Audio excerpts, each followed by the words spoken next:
Okay, now it's time for our other featured reader today, local poet Jenny Root. I first met Jenny when I was working on the publication of an anthology of Oregon poets as part of the City of Eugene's sesquicentennial celebration in 2012. She had a delightful and humorous poem published in the book, which was one of the book's standout pieces. As you're probably aware, humor is the most difficult thing to write or perform, so it's always a delight when it's done well. I've heard Jenny read several times over the years, and she's always entertaining. So, her bio reads, Jenny Root was born in Pullman, Washington, grew up in the suburbs of Detroit, later moving to Hamtramck, Michigan, while attending Wayne State University before moving to Eugene in 1989. She worked in publishing and bookselling for a number of years and coordinated the Lane Literary Guild in the 1990s. She now works as an editor and event planner for a nonprofit in criminal justice. Her full-length collection of poems, The Company of Sharks, was published in 2013 by Fay Press.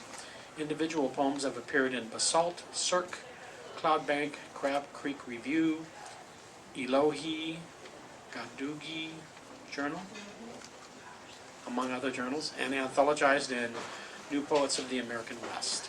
She is the recipient of 2 residencies at Playa in southern Oregon. She hosts the Springfield Poetry Series with Carter McKenzie. She is learning the joys and perils of parenthood, raising 2 cats and 2 Alaskan Malamutes with her husband, James. Please welcome Jenny Root.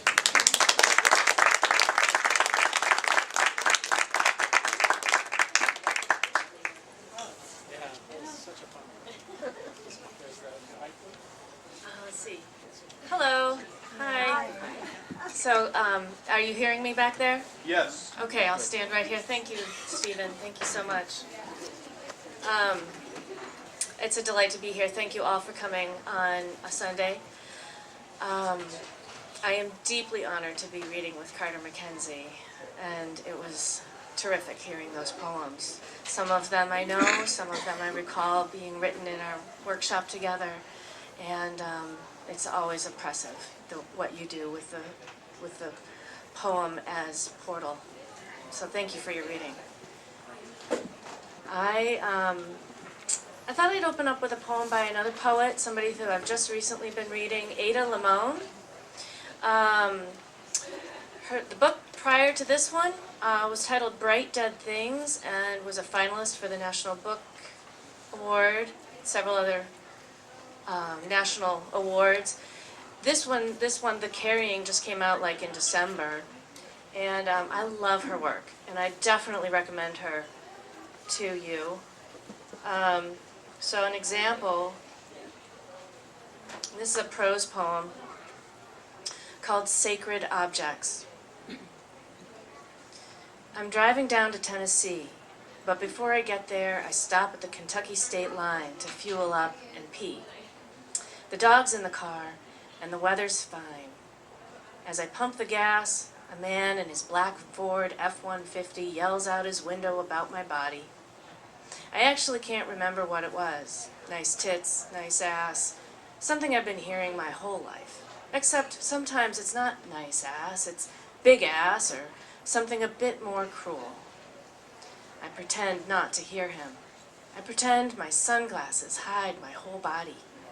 Right then, a man with black hair, who could be an uncle of mine, pulls by in his truck and nods. He's towing a trailer that's painted gray with white letters. The letters read, Sacred Objects. I imagine a trailer full of Las Virgenes de Guadalupe, concrete, marble, or wood, all wobbly from their travels. All of these female statues hidden together in this secret, shadowed spot on their way to find a place where they'll be safe, even worshipped, or at the very least, allowed to live in the light. So she's amazing, Ada Limon. So I've divided my reading up into a couple of different sections, some newer work and love poems. So, yeah. So, I thought I'd start off with a poem I wrote on the eve of moving in with my boyfriend, who became my fiance, and then my husband. Only this is not a poem from my perspective. This is called The Next Waltz. Letting go of solitude, a man may think his sporting days are over. No more dinners standing at the sink, no more socks tossed in the corner, no more unmade bed. In the closet his shirts have hung still as sentries at an officer's ball. Yesterday, she moved in her last armful of clothes, her silk dresses jostling the shirts as the band struck up the next waltz. Making the bed that morning, the man removed the nightgown she'd worn, smoothed the sheets they'd tangled, and the pillows, oh, the pillows, one his, one hers. He laid his head in the nest her head had made, closed his eyes and listened for notes low and high. The next poem is about a gift from my love to me, Pie Bird, when he wanted to encourage me to bake pies, which I started baking. All right, Pie Bird. White porcelain sheen, wingless and hollow, my love's gift I give, nestled in apple and pear, to breathe heat, sweet tendrils of steam, our kisses in air. His cinnamoned fingers I taste in my mouth, then sing. Okay. So, this book came out several years ago, and it was the poems in it were before James and I got together. So I was writing a lot about love, looking for love. And the first poem I want to read is about the love of my grandparents. It's from the voice of my grandmother. After her husband, my grandfather, had died. Marriage. We almost gave up, your grandfather and I. But in those days, you didn't just pack your things and move across town when your husband's anger swallowed you. Besides, neither of us grasped the world on our own. Coffee with cream, the sun, the moon, yin and yang, I think you call it. Oh, we slept and rose together, his days near the telephone, calling customers, and mine spent answering the calls of the children, their little demands, larger dreams. Hour by hour, we lived in that house while the years grew up, and now here you are. All you kids are my joy. Your grandfather's love was a hard thing to understand. Bearing it was a love all its own. Still, I couldn't have seen the stars without his darkness. You will see this in your own marriage someday, how the long push and pull of two lives softens one, strengthens the other. In the end, what he thought he'd lost weakened him so I'd long forgiven every slight. For 66 years I shadowed him, and then he needed my guidance dusk to dusk. I still followed his silvery head grown pale, presence fading day by day, until one morning I found myself looking into a mirror where his face had been. And so in this journey through different love poems, I have written love poems to my dogs. And so I wanted to try out a couple of those. This one,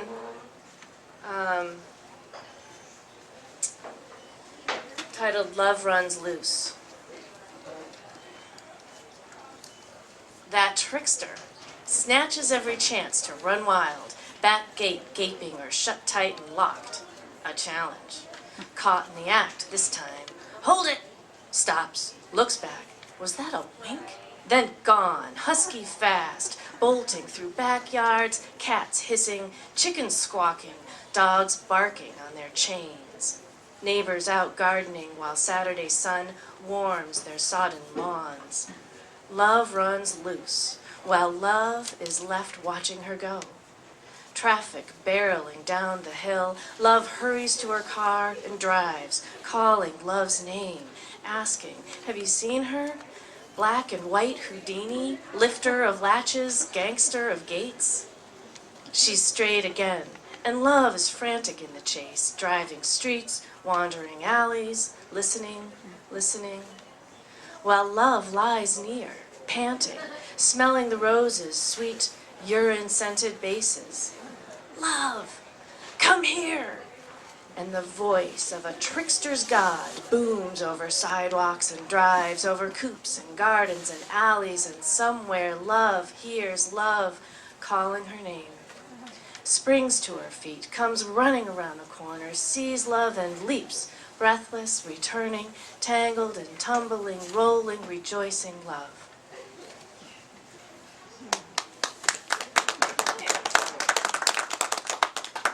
If you guys have ever had huskies or dogs that run loose in the neighborhood, that's what that is. So, another form of love is, when our beloveds pass on. Aging and passing on. So the next two poems are about that. And this one is called Hold. Stiff in the morning, slow to wake, we both dream of reaching the finish line. Legs kick, she's almost there. I watch her body run in place, then stretch, reach over, and gently pet her awake. I've loved this old girl ever since she was a pup, the wolf in her a wildness I long for. Unfocused, unsteady, she rises to front legs, the back ones all but useless. She sits, then pivots to turn around, gaining, or is it losing ground? How hard it is to leave her alone. If I try to help, she twists and falls. My sweet elder wild. Afternoon after a day of pacing through pain, she's all teeth and paws, giddy to play our game. She's lying down and I grab for her paws, tap her ears, pause, then ears again, her mouth chasing my hand until her jaw snatches my wrist like prey. Like a mother carrying kittens or cubs, this once death-dealing jaw holds what it loves. An old gesture, a greeting, an affection. With that caught hand, I grip the silver fur of her face and we hold. And this poem was written for a friend. It's called Before Twilight.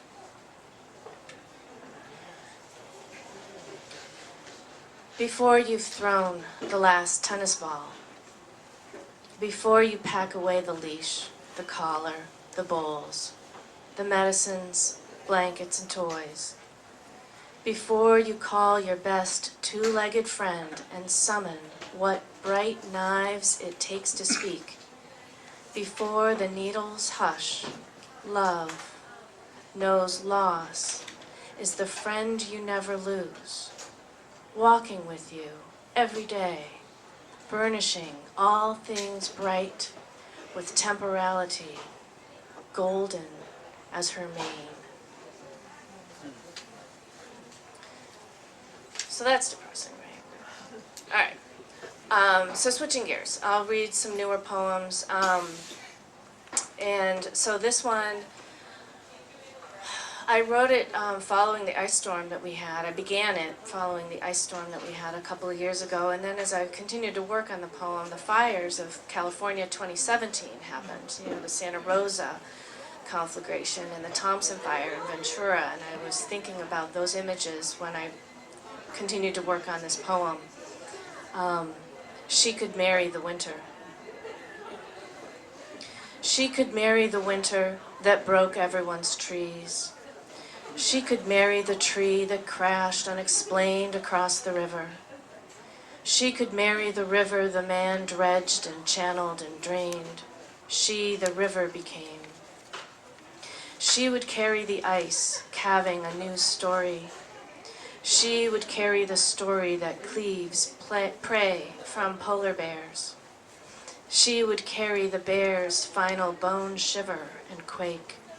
She, the hunger, would marry. She, the growl, would marry, roaring into wind. She, the wind, had married tongued horses into flame. She who torched horses became famine and feast. She, a beast unimagined, who married a winter ceased. The next poem also looks at some of the cataclysms that we wreak upon this land, and it's about the landslide of Washington, of Oso, Washington, a few years back. But I had read about the cadaver dogs, the work that they do searching, and so I wrote about this dog. This is called Working the Scent. The dog, called Raven, alerts on a scent, plunges into ghost-chilled river, paddles out, climbs aboard a fridge half buried in mud, and shakes. Barks, then pulls with the teeth a flannel sleeve, still holding an arm. Yesterday, a shoe and a thumb. Weeks she's worked the slide, glacial mud deep as the fire trucks stationed along the town's southern flank. Steel and timber crouch in the water. Raven searches through muck and ruin as she is trained, intent on finding who remains. A grandmother, a baby, 37, 38, now 40 have been found.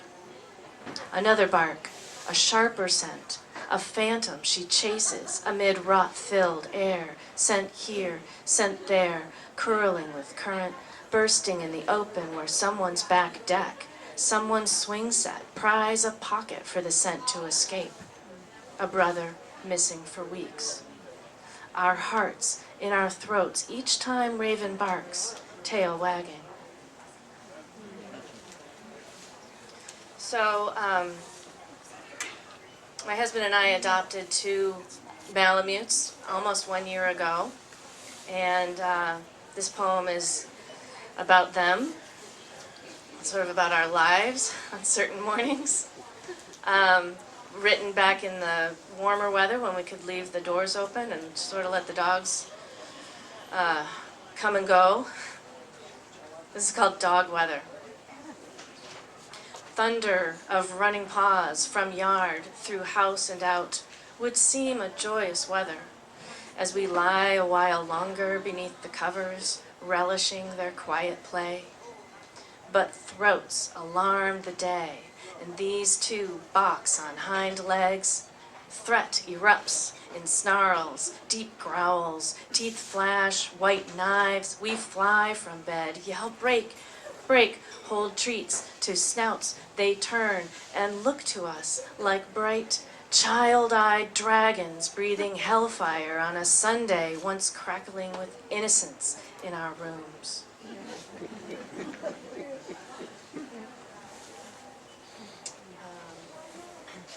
Another new poem, Dark Sugar.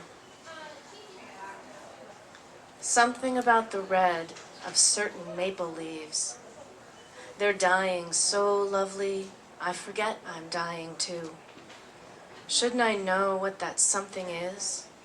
Name it in a poem or praise it in prayer?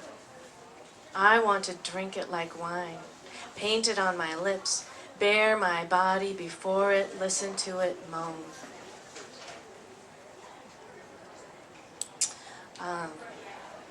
Just a couple more. And by that I mean 2. Not 3, not a few. New poem, Small Tin Box. A small tin box holds silent on a shelf. A small tin box holds silence on a shelf. A small tin box holds silence itself. A small tin box folds silence into self. A small tin box folds silence and self. A small tin box finds silence in self. A small tin box finds silence. A small tin box finds itself. A small silence. A box on a shelf.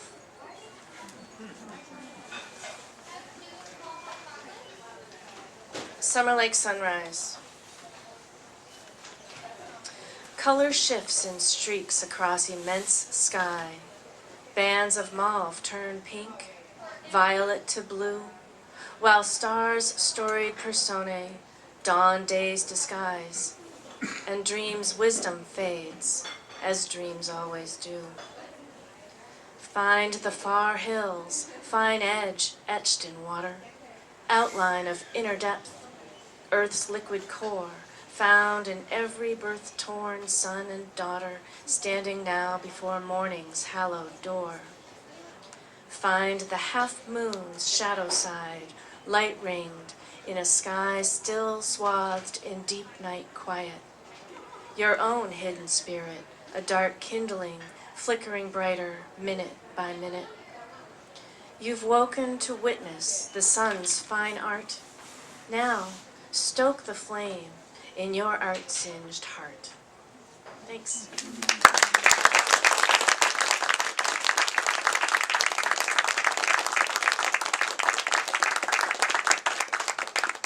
Thank you so much, Jenny. Let's give Jenny another hand. That was wonderful. Okay, so we'll take a short break, about 10 minutes, and then we'll come back for the open mic. So, see you then.